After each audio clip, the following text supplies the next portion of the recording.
families, it's finally Friday. We managed to make it through this week.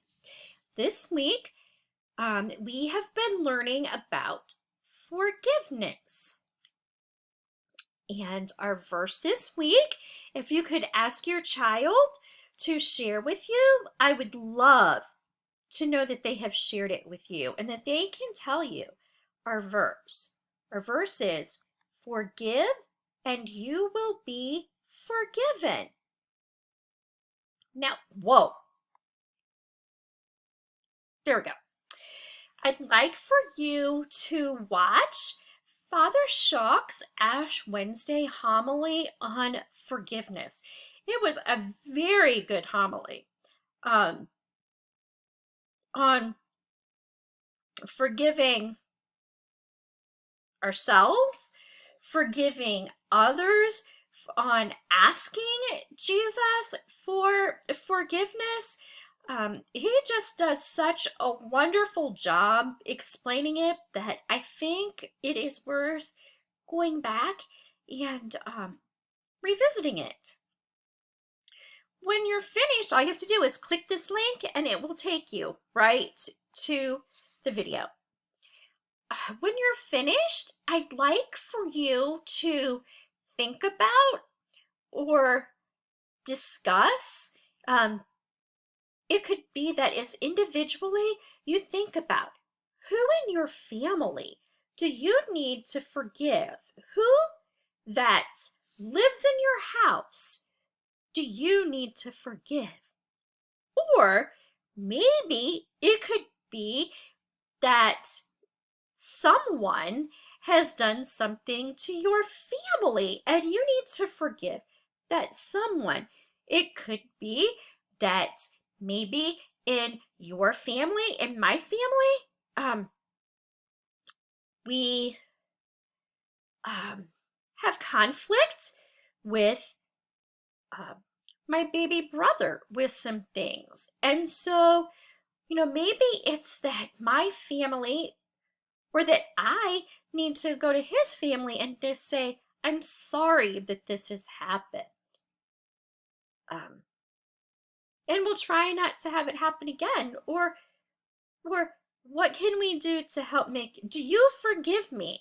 What can we do to not have this in the future? So I would like for you to at least say, I'm sorry. If it's someone outside of your house, you can say a prayer with them, but you don't have to. But if it is someone in your house,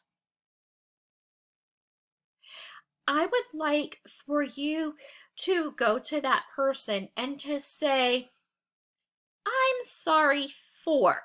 So maybe it's mom, or maybe it's dad, or maybe it's a sibling. Say, I'm sorry for being mean to you. If that's what it is, whatever it is that you're sorry for. And then in addition to saying I'm sorry to that person and for asking that person, take a moment and just offer God a little short prayer with that person. And I know sometimes it's hard for some of us to just kind of talk to Jesus and give him those prayers. But maybe just try and do that. And then maybe proceed to ask for your patron saint's intercession, or we know that we always go to Mama Mary, and Mama Mary always helps us and intercedes for us. And as a family, I'd like for you to, when you're finished with that, pray an act of contrition together. And you can use the act of contrition that is on the screen. You could use the act of contrition from a previous lesson. You can use any act of contrition as long as you are saying an act of contrition to God. And then to end together as a family, I'd like for you all as a family to listen to our song, Loving and Forgiving. And I had never heard of this song until Miss Maloof and Miss Illig were singing it. So I just thought it was so great and so fitting. And last of all, you have your Promise magazine. Sit down with your family and spend some time looking over that and looking ahead to Sunday's readings and preparing for Mass. I miss you all, and I want you to have a great, happy, safe, fun weekend. And I miss you, and I love you all so much. Bye.